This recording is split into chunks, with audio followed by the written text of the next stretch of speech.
Perkenalkan, nama saya Robiansa Sari dari kelompok 1, ingin menjelaskan, menerangkan tentang pengertian Rasumul Quran. Istilah Rasumul Quran terdiri dari dua kata, yaitu Rasum dan Al-Quran. Kata Rasum sendiri adalah berarti tulisan, sedangkan Al-Quran yaitu kalam Allah yang diturunkan kepada Nabi Muhammad SAW.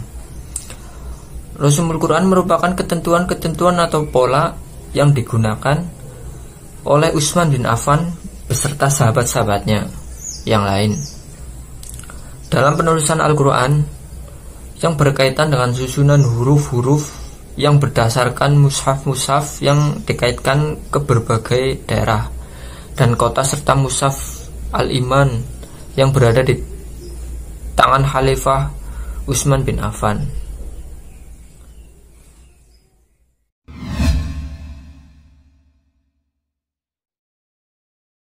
Assalamualaikum warahmatullahi wabarakatuh. Perkenalkan, nama saya Christian Diani. Saya akan menjelaskan tentang macam-macam rasam Al-Quran.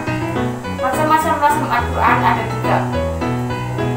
Yang pertama, rasam qiyas atau imla. Rasam qiyas atau imla adalah penulisan menurut kelasiman, pengucapan atau peraturan.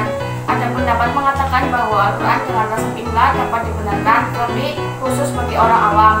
Yang kedua, rasam arudi. Rasam arudi ialah cara penulisan kalimat-kalimat Arab disesuaikan dengan wazan syair Arab. Hal itu dilakukan untuk mengetahui bahan. Yang ketiga, rasam Utsmani. Rasam Utsmani adalah pola penulisan Al-Quran pada masa Utsman dan disetujui oleh Utsman.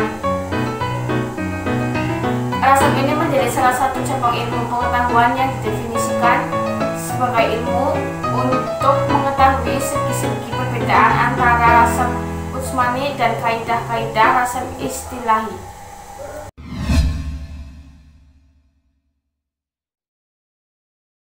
Assalamualaikum warahmatullahi wabarakatuh. Nama saya Vina Tafia. Di sini saya akan menjelaskan materi mengenai kaidah-kaidah rasam Utsmani. Yang pertama, kaidah buang atau al-haz. Dalam penulisan Al-Quran ada beberapa huruf yang dibuang, yaitu alif, waw, ya, lam, dan nun. Lalu yang kedua, ada kaidah penambahan atau al-ziyadah. Dalam kaidah imla, huruf-huruf tersebut tidak ada, namun dalam penulisan Al-Quran dicantumkan, meskipun tidak mempengaruhi bacaan. Penambahan di sini berarti menambahkan huruf alif, atau ya, atau hamzah, atau waw pada kata-kata tertentu. Lalu yang ketiga, ada kaidah hamzah atau al-hamzah. Hamzah ditulis dalam bentuk alif, ya, waw, atau seperti kepala ain. Apabila hamzah berharokat sukun, maka tulis dengan huruf harokat yang sebelumnya, kecuali pada beberapa keadaan. Yang keempat, kaidah pengganti atau al-badal.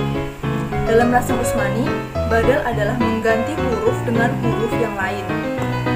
Mengganti alif dengan waw, alif dengan ya, tak marbutoh dengan tak maftuhah, dan mengganti nun dengan alif. Lalu yang kelima, kaidah sambung dan pisah atau wasal dan fasal. Yang dimaksud wasal atau fasal adalah penggabungan atau pemisahan dalam penulisannya. Istilah lainnya adalah maqtu dan mausul, namun maknanya tetap sama. Dalam Al-Quran ada 2 kata yang ditulis bersambung, namun kadang pula ditulis terpisah. Lalu yang keenam, kata yang bisa dibaca 2 bunyi. Satu kata yang boleh dibaca 2 cara dalam bahasa Arab, penulisannya disesuaikan dengan salah satu bunyinya. Di dalam mushaf Utsmani, kata semacam ini ditulis dengan menghilangkan alif. Semisal dalam kalimat Maliki yaumiddin yahda'unallah. Ayat-ayat ini boleh dibaca dengan menetapkan alif dan boleh dengan suara tanpa alif, sehingga bunyinya pendek.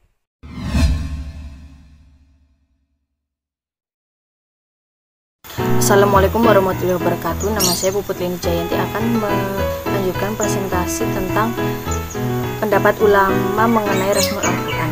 Ada 2 pendapat besar yang perbedaan tentang Rasmul Al-Quran. Yang pertama Sebagian ulama mengatakan bahwa Rasmul Al-Quran bersifat tauqifiyah. Yang kedua, sebagian besar pendapat ulama mengatakan bahwa Rasmul Al-Quran bukan tauqifiyah tetapi merupakan kesepakatan cara penulisan yang disetujui oleh Utsman dan diterima oleh umatnya, sehingga harus diikuti oleh siapapun yang menuliskan Al-Quran, dan tidak boleh ada yang menyalahinya. Sekian dari saya. Wassalamualaikum warahmatullahi wabarakatuh. Dilanjutkan oleh yang selanjutnya. Terima kasih.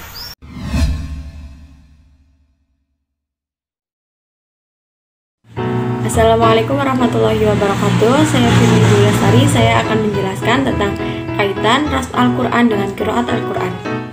Pada zaman Nabi SAW, sahabat dan umat beliau waktu itu memperoleh ayat-ayat Al-Quran dengan cara mendengarkan, membaca, dan menghafalkannya dari mulut ke mulut. Dan pada zaman Khalifah Abu Bakar Asy-Syiddiq radhiyallahu anha, Al-Quran mulai dibukukan dalam satu mushaf atas saran dari Umar bin Khattab.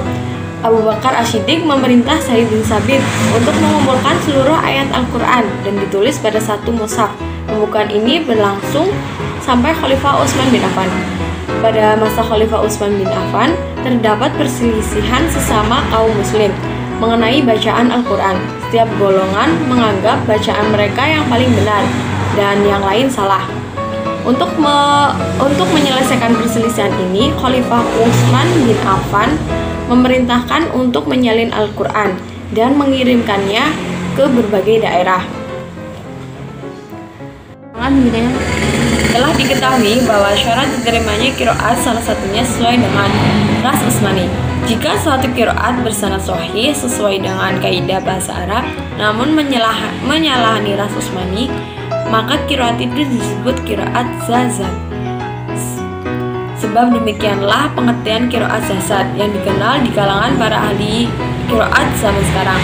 Selain itu, hubungan ras dan qiraat bisa dilihat dari segi pola penyusunannya. Munculnya ras mengikuti qiraat dan bukan qiraat yang mengikuti ras. Sebab kemunculan ras Utsmani baru pada periode Khalifah Utsman. Keadaan ras Utsmani yang tanpa titik dan hakal memungkinkan untuk dibaca dengan berbagai qiraat sehingga mampu mengakomodasi perbedaan.